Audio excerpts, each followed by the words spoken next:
How to fix Rockstar Games Launcher download speed. Now in this very quick video, I'm going to show you how you can fix your Rockstar Games Launcher download speed. The first step is to open up your Rockstar Games Launcher by logging in into your Rockstar Games account. Next is to access settings at the top right, and you should be able to be redirected here. At the left side, you should see a lot of options, but all I have to do is to choose on uploads.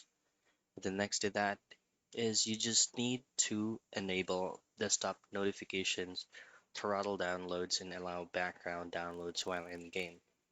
Now, once you have enabled all those settings, you should now then be able to have access with the maximum download rate.